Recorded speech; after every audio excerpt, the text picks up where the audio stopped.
We're back. It is another Tuesday evening, and we're continuing our conversation with Justin Johnson. He's a multifaceted artist here living in Montreal, Quebec, Canada. My name is Kim Dominique Ferguson. You are listening to Soul Perspectives.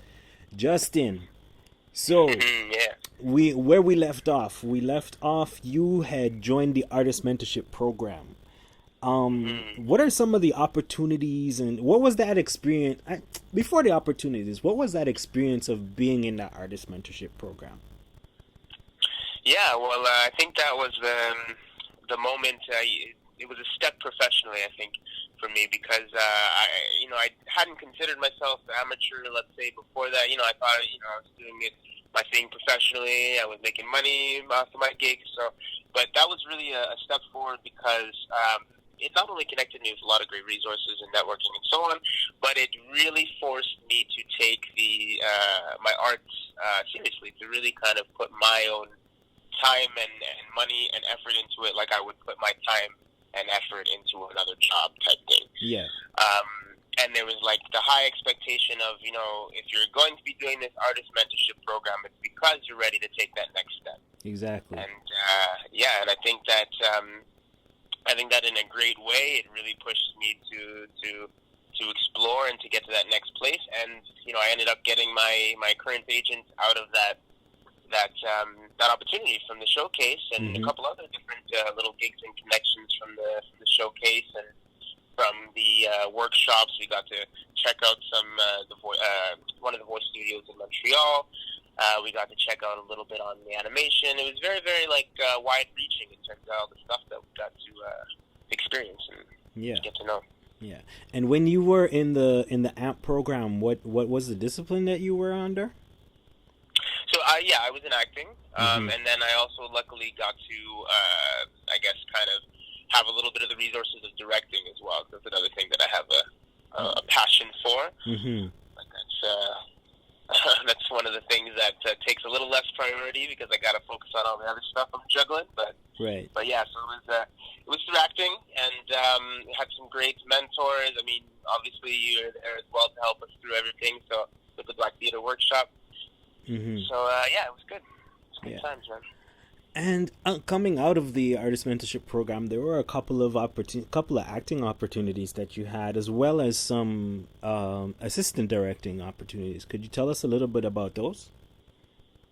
Yeah, well, of course. Well, I mean, so like I said, I ended up getting my current agent out of that, so that was a blessing in disguise because that's where I've gone with all of my professional acting now. Is doubled and tripled because of that. And then, luckily enough, I got to do an amazing project, which you were a part of as well, called Blackouts. Yes. And that was a journey, man. That was a journey and a half, too, because it hit close to home. It dealt with racial injustice. It dealt with being a student underneath these racial injustice systems. And I lost my dad when I was very, very young. So police brutality and racist ridiculousnly, lack of a better term. And it was a chance for me, I think, on a spiritual level to kind of, I won't say it's not to let go, but to have a moment of peace with my dad. It was a very spiritual show, and it was very, and there was a moment in the end where we got to say a lot of names of people who were lost to a lot of the violence and stuff like that, and I got to have that moment with my dad and just celebrate blackness, Yeah. So Jelani, oh my goodness, Tiernan and Marilyn had very particular characters in the play because you guys had very particular characters. Could you tell us a little bit about them? Because someone who watched the play may not have really fully understood and grasped what your roles were in the play itself. Yeah, so we were a connection to the I'm trying to remember the correct term, but we were the gods. We were the connection to the ancestors, the spiritual realm of the African diaspora.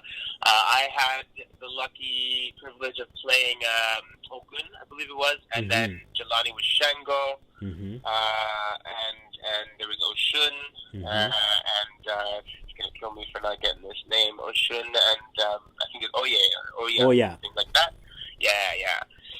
And I would encourage anybody to do the research on those four names because it's beautiful culture and history, and I guess quote unquote folklore and spiritual kind of stories within them. And I think for me specifically, as an artist, getting to play a god in a way, or getting to really connect with that spiritual power that exists within your blood, within your ancestry, that was a beautiful moment, man. Yeah. That was something I'll always remember. And just in case people don't know, these are four of many gods in the pantheon of the Yoruba, religions, which actually traveled across the Atlantic, and in certain places like in Cuba, in Trinidad, Brazil, they're known under different names, such as Santeria in a lot of Latin American, especially Cuba. Latin American countries, especially Cuba. Some of it, like in Trinidad, is known as Shango, and so on and so forth. And this is basically Nigerian Yoruba, Yoruba deities, Yoruba Orishas, they call them. Orishas, that's the word I was looking for. That have transitioned across the continent and kind of like are our pantheon. You know, this is going to be a bit of a sidebar, but I've been very interested in Yoruba and Santeria since I was like 18, 19 years old. I actually had to study Legba or Eshu or Papa Legba. It goes by many different names.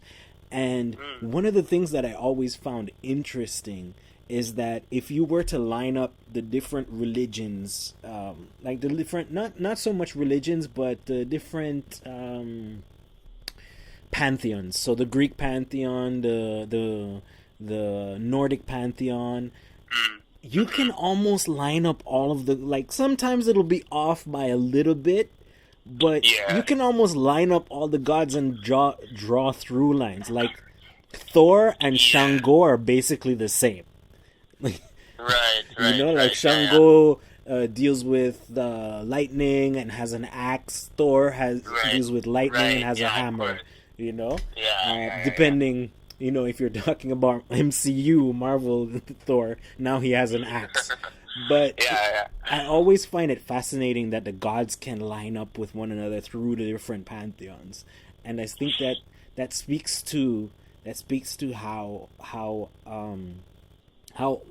African culture travels and is modified by different people for their own purposes.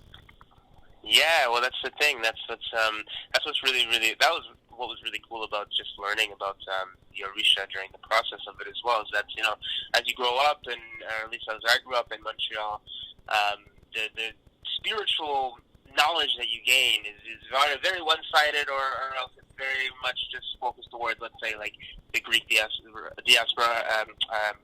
pantheon. I mean to say, sorry, or the Nordic pantheon, or things like that are overdone and overexposed, and you don't really get to see many spiritual traditions, cultures, beliefs, stories from anything that is from any other place other than, you know, white Europe, basically. Yeah. So the fact that I got to spread some of that knowledge and like kind of learn about it myself and equip myself with stories that kind of relate to my history, you know, it's cool. Yeah. Nice, man. Yeah. It's great sharing. So I had the privilege of seeing your AMP industry showcase, and you not only did acting, but you also performed, I want to say a spoken word rap piece. So tell us a little bit about you musically. How did you evolve musically? Yeah, well, I mean, you know, when I was younger, as a lot of, I guess, musicians started, it was off of a girl that I wanted to get, and I wrote poems and little rhymes and so on and so forth, and people started telling me they were pretty good rhymes, so I was like, you know, that's something I could probably see myself doing. But as I grew up, and as I discovered acting and explored my many other arts. I find that the through line that connects it is the music underneath most of the arts that I explore. Like when it comes to acting, when it comes to directing, even if it's a silent scene, even if it's a silent piece, like there's a music, there's a dance that happens, and if you can connect to that, you can really, really kind of explore things a little bit more in depth. And so with music, with rhyming, I've always had a passion and a love for words since I could think of words in general. And being able to kind of express myself, express my, my pain and my confusion or my love or so on and so forth through words and through music has always been my way of kind of going through that, of healing and of experiencing joy and pain and so on. And now I realize I can take that passion and I can actually make it my living. I can actually, same thing with acting, I can do it the same way I did with acting and explore and make it something big. And people seem to like it from what I know. And it makes me feel happy, and that's all I want to do with my art, man. I want to give people the power to feel comfortable and feel happy. You said something really interesting, which I'd like you to expound on. You said that you wanted your words to be healing. It's not often that we hear brothers outside of like being a doctor or a nurse talk about healing. Yeah. What do you mean by that? What do you mean by healing with your art? Yeah, well, I mean, that's at the core of it. That's like I said, it's all I want to do, because I understand that my journey towards, finding my light and finding my way to shine and stuff like that has come with a lot of pain and a lot of anger and a lot of understanding my own insecurities and fears, and understanding how to let myself heal from those things in order to see the beauty beneath them. And all I want to do is be able to share that kind of discovery, that kind of gift with folks who don't get the chance, oftentimes a lot of, especially with young black boys and young black girls, but we don't get the chance to heal from our pain or experience our sadness without having to run to the next problem or the next issue, or having to make sure that we seem cool or put together in front of our friends, and make sure that we're on top of our game so that somebody else doesn't take what we have. And the truth is, it's when we can let go and we can find peace and find joy and find happiness, all of those things, they come along the way. They're along the journey. Right. And I think that's what I want out of anything that I do. I want to show people that there's no shame in the sadness and the pain, and that there's not that there's no shame, but that there's a power and a magic in allowing yourself to heal rather than just trying to cover up the scars and move on. So what would you say was some of the challenges that you found in trying to express yourself, express your pain or your anguish or the vast spectrum of emotions? Like, what would you say are some of those challenges that you faced? Well, I mean, I think it comes down to like a sort of personal conversation that you have with yourself or with your faith, or it's a personal thing is what I'm trying to get at. And for me, I think I've always had trouble expressing my feelings without it coming from only a place of hurt.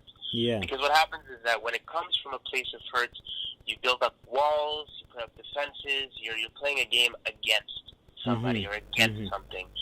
When we're all in this world together, and oftentimes that pain and that anger and that hurt can still be expressed without being against something. You can express it and feel like you're with somebody, even if they don't understand, or even if, they might only be there just to be there. But sometimes you need to let go of the fear in order to heal. Right. That is really interesting. Letting go of fear in order to heal, because I find that oftentimes fear is what holds people back from everything. You know, 100% agree. Even myself, I'm a big hoss-tearing man, and there's so much that, like, you kind of start second guessing yourself, and you're like, oh my Yeah. God, should I do this? Should I take this risk? That's very interesting that you've come to that kind of realization that fear can hold back your healing process.